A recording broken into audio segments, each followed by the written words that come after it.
2026 ଜୁଲାଇ ମାସ କେମିତି କଟିବ ସିଂହ ରାଶିର।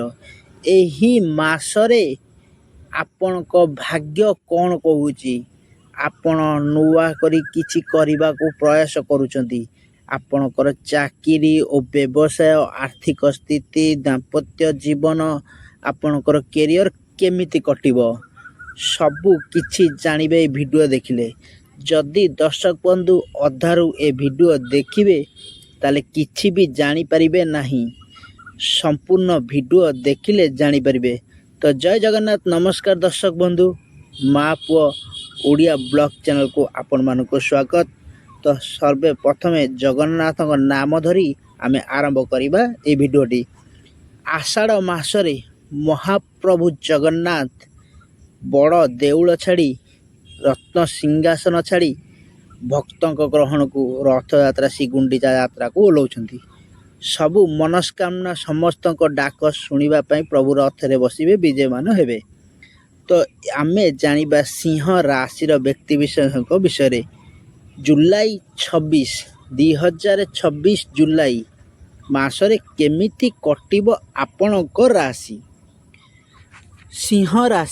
ସିଂହ ରାଶିର ବ୍ୟକ୍ତିବିଶେଷ ମାନେ ସାହସୀ ଓ ଯାହା କହିବେ ଆଗରେ କହିବେ, ସ୍ପଷ୍ଟବାଦୀ।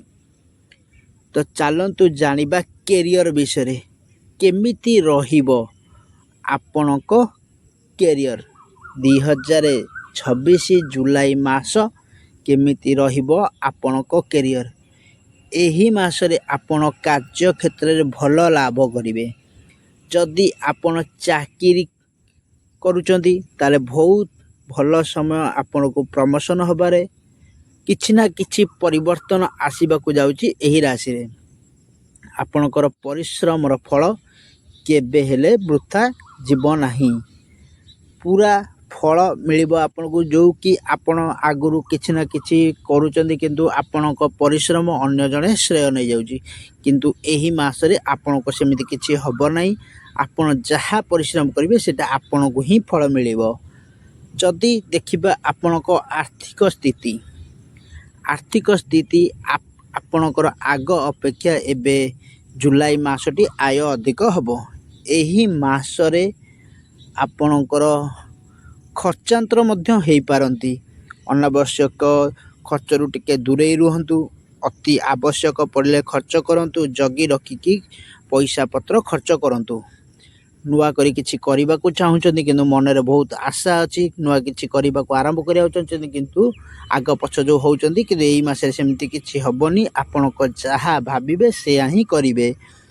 ଯଦି ଆମେ ଦେଖିବା ଆପଣଙ୍କର ଦାମ୍ପତ୍ୟ ଜୀବନ ଦର୍ଶକ ବନ୍ଧୁ, ଦୁହିଁଙ୍କ ଭିତରେ ବହୁତ ଭଲ ସମ୍ପର୍କ ରହିବ। ଦୁହିଁଙ୍କ ଭିତରେ ମନାନ୍ତର ଯେଉଁ ଆଗରୁ ରହୁଥିଲା ତା ସମ୍ପୂର୍ଣ୍ଣ ଭାବେ ଦୂରେଇ ଯିବ। ପ୍ରେମ ସମ୍ପର୍କ ମଧ୍ୟ ବହୁତ ନିବିଡ଼ ହେବ। ଆଉ କିଛି ନା କିଛି ଯେଉଁ ସମସ୍ୟା ରହୁଥିଲା, ପ୍ରେମ ବିବାହ ହେଉ କିମ୍ବା ଦାମ୍ପତ୍ୟ ଜୀବନ ହେଉ, ସେ ସମୟ ଦୂର ହୋଇଯିବ। ଶୁଭ ଫଳ ମଧ୍ୟ ଆସିବ ଆପଣଙ୍କ ଭିତରେ। ଯଦି ଦେଖିବା ମହିଳାମାନଙ୍କ ପାଇଁକା ଏହି ମାସରେ ଗର୍ଭ ଧାରଣ କରିବା ପାଇଁକା ମଧ୍ୟ ସୁବର୍ଣ୍ଣ ସୁଯୋଗ ଅଛି। ଯଦି ବିବାହ ଦେଖିବା, ଏହି ମାସରେ ବିବାହ ଯୋଗ ଦେଖାଉନାହିଁ। ଆପଣଙ୍କୁ ଡିସେମ୍ବର ମାସରୁ 2027 ମାର୍ଚ୍ଚ ଶେଷ ଆଡ଼କୁ ଆପଣଙ୍କୁ ବିବାହର ସଂଯୋଗ ଦେଖାଉଛି। ତ ତାପରେ ଆମେ ଜାଣିବା ଆମର ସ୍ୱାସ୍ଥ୍ୟ କିପରି ରହିବ। ଆପଣଙ୍କ ସ୍ୱାସ୍ଥ୍ୟ ଭଲ ରହିବ, କିନ୍ତୁ ନିୟମିତ ବ୍ୟାୟାମ କରନ୍ତୁ। ଛୋଟ ମୋଟ ପେଟ କ'ଣ, ଆପଣଙ୍କ ଛାତି ଯନ୍ତ୍ରଣା ଏସବୁ ହୋଇପାରେ। ଆପଣ ତାକୁ ଜଗି ରଖିକି ଚଳନ୍ତୁ, ଦେଖିବେ ଆପଣଙ୍କର ସବୁ ସମସ୍ୟା ଦୂର ହେବ। କିନ୍ତୁ ଆପଣଙ୍କୁ ଯେଉଁ ଖାଦ୍ୟରେ ଟିକେ ସଂଯମତା ରଖିବାକୁ ପଡ଼ିବ। ନିୟମିତ ଆପଣଙ୍କୁ ବ୍ୟାୟାମ ମଧ୍ୟ କରିବାକୁ ପଡ଼ିବ। ଏସବୁ କଲେ ଆପଣଙ୍କୁ ଠିକ୍ଠାକ୍ ଆପଣଙ୍କ ସ୍ୱାସ୍ଥ୍ୟ ରହିବ। ଯଦି ଆମେ ଦେଖିବା ଚାକିରି କ୍ଷେତ୍ରରେ କ'ଣ ରହୁଛି। ଆପଣଙ୍କୁ ଯଦି ଚାକିରି କରିବାର ଅଛି, ଯଦି ଆପଣ ଡିଫେନ୍ସ ଲାଇନ୍ ହେଉ କିମ୍ବା ପୁଲିସ ଚାକିରି ହେଉ, ଆପଣଙ୍କ ରାଜନୈତିକ କ୍ଷେତ୍ରର ଯେକୌଣସି କ୍ଷେତ୍ରରେ ଆପଣ ଆପ୍ଲାଏ କରୁଛନ୍ତି, ତାହା ଆପଣଙ୍କ ପାଇଁ ବହୁତ ଶୁଭମୟ ମଧ୍ୟ ରହିବ। ଏହି ସମୟରେ ଆପଣ ଚାକିରି ପାଇଁକା ଆପ୍ଲାଏ କରନ୍ତୁ। ନିହାତି ଭାବେ ଆପଣ କେଉଁଠି ନା କେଉଁଠି ଚାକିରି ପାଇପାରିବେ। କିନ୍ତୁ ଆପଣଙ୍କର ଶୁଭ ସମୟ ମଧ୍ୟ ରହୁଛି। କେଉଁ ଦିଗରେ ଆପଣଙ୍କ ଶୁଭ ସମୟ ରହୁଛି, ମାସର ଅଧା ଓ ଶେଷ ସପ୍ତାହ ଆଡ଼କୁ ଆପଣଙ୍କ ଭାଗ୍ୟକୁ ବହୁତ ଭଲ ଦିନ ଆସୁଛି। ଭାଗ୍ୟଶାଳୀ ରହିବେ ଆପଣମାନେ।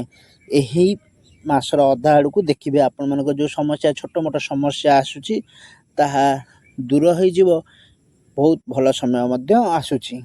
ଯଦି ଆପଣଙ୍କୁ ଶୁଭ ରଙ୍ଗ, କେଉଁ ରଙ୍ଗ, କେଉଁ ଅଙ୍କ, ଏସବୁ କେଉଁ ବାର ଆପଣଙ୍କୁ କ'ଣ କ'ଣ ରହୁଛି, ତ ପ୍ରଥମେ ଜାଣିବା ଏବେ ଶୁଭ ରଙ୍ଗ।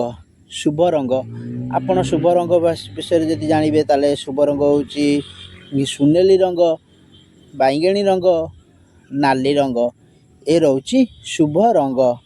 ଶୁଭ ସଂଖ୍ୟା, ଆପଣ ଯଦି ଜାଣିବାକୁ ଚାହୁଁଛନ୍ତି ଶୁଭ ସଂଖ୍ୟା କ'ଣ ଆପଣଙ୍କର, ଶୁଭ ସଂଖ୍ୟା ଯେକୌଣସି ଆପଣ ଯାହା ବି କିଛି କରୁଛନ୍ତି 1 କିମ୍ବା 9, 1 କିମ୍ବା 9 ଶୁଭ ସଂଖ୍ୟା ଆପଣଙ୍କ ପାଇଁକା ବହୁତ ରହିବ। ଯଦି ଶୁଭ ବାର, ଆପଣଙ୍କର ବାରଟି କେଉଁ ବାର ଶୁଭ ରହୁଛି, ଆପଣ ଯଦି ଦେଖିବେ ରବିବାର ଆପଣଙ୍କ ପାଇଁକା ବହୁତ ଶୁଭ ବାର ରହୁଛି। ରବିବାର ଦିନ ଯେକୌଣସି କାର୍ଯ୍ୟ କରୁଛନ୍ତି ପ୍ରଭୁ ସୂର୍ଯ୍ୟଦେବଙ୍କୁ ପ୍ରାର୍ଥନା କରି ସୂର୍ଯ୍ୟଦେବଙ୍କୁ ସବୁ କିଛି ଜଣେଇ ଆପଣ ସେ କାମରେ ବାହାରନ୍ତୁ। ଦେଖିବେ ଆପଣଙ୍କୁ ବହୁତ କିଛି ଶୁଭ ଫଳ ମିଳିବ। ଶୁଭ ପରିଶ୍ରମ ଯେଉଁ କରିଥିବେ, ଯାହା ବି କିଛି ରବିବାର ଦିନ ଆପଣ କରିବେ ଆପଣଙ୍କୁ ଶୁଭ ଫଳ ମିଳିବ। ଯଦି ଆପଣ ଦେଖିବେ ଏହାର ପ୍ରତିକାର କ'ଣ କରିବେ, ପ୍ରତିକାର ବହୁତ ଭଲ ପ୍ରତିକାରଟେ କରିବେ। ଆପଣ ଯଦି ମାନିବେ ତାହେଲେ ପ୍ରତିକାର କରିବେ, ବହୁତ ଆପଣଙ୍କୁ ମଙ୍ଗଳମୟ ମଧ୍ୟ ହେବ। ଭଗବାନ ସୂର୍ଯ୍ୟଦେବଙ୍କୁ ଆପଣ ପ୍ରତିଦିନ ସକାଳୁ ସ୍ନାନ ସାରି ଆପଣ ପ୍ରତ୍ୟେକ ଦିନ ଜଳ ଅର୍ପଣ କରନ୍ତୁ। ତମ୍ବା ପାତ୍ର, ମନେ ରଖନ୍ତୁ, ତମ୍ବା ପାତ୍ରରେ ଜଳ ଅର୍ପଣ କଲେ ବହୁତ ଶୀଘ୍ର ସୂର୍ଯ୍ୟଦେବ ଆପଣଙ୍କ ଡାକ ଶୁଣିବେ। ତ ପ୍ରାର୍ଥନା, ଆପଣ ଯଦି ସୂର୍ଯ୍ୟଦେବଙ୍କୁ ଡାକୁଛନ୍ତି କ'ଣ ପ୍ରାର୍ଥନା କରିବେ, ନୋଟ୍ କରିନିଅନ୍ତୁ। ଓମ୍ ସୂର୍ଯ୍ୟଦେବାୟ ନମ, ଓମ୍ ସୂର୍ଯ୍ୟଦେବାୟ ନମ। ଏହି ମନ୍ତ୍ରକୁ ପ୍ରତ୍ୟେକ ଦିନ 7 କିମ୍ବା 5 କିମ୍ବା 11 ଏତିକି ଥର ପ୍ରାର୍ଥନା କରନ୍ତୁ। ଦେଖିବେ ଆପଣଙ୍କୁ ଶୁଭ ଫଳ ମିଳିବ। ପ୍ରାପ୍ତ ସକାଳୁ ଉଠି ଆପଣ ସୂର୍ଯ୍ୟଦେବଙ୍କୁ ପ୍ରାର୍ଥନା କରନ୍ତୁ, ଜଳ ଅର୍ପଣ କରନ୍ତୁ। ଦେଖିବେ ଆପଣଙ୍କ ପାଇଁକା ମଙ୍ଗଳମୟ ହେବ, ବହୁତ ଶୁଭ ଫଳ ପାଇବେ। ଏହି ସିଂହ ରାଶିର ଜୁଲାଇ ମାସ ଏମିତି ଆପଣଙ୍କର କଟିବ। ଛୋଟ ମୋଟ ସମସ୍ୟା ମଧ୍ୟ ଦେଖାଯାଉଥିବ, କିନ୍ତୁ ସବୁ ଠିକ୍ଠାକ୍ ହେଇଯିବ। ଯଦି ଆପଣଙ୍କୁ ଆମ ଭିଡ଼ିଓ ଭଲ ଲାଗୁଥିବ ନିହାତି ଭାବେ ସବସ୍କ୍ରାଇବ୍ କରିବେ। ଆଗକୁ ଏଇଭଳି ଭିଡ଼ିଓ ଦେଖିବାକୁ ହେଲେ ଆମକୁ ବେଲ୍ ଆଇକନ୍କୁ ଦବାଇବେ। ସର୍ବପ୍ରଥମେ ଆପଣଙ୍କ ପାଖକୁ ଆମ ଭିଡ଼ିଓ ଯାଇ ପହଞ୍ଚି ପାରିବ। ରହିଲୁ, ଜୟ ଜଗନ୍ନାଥ।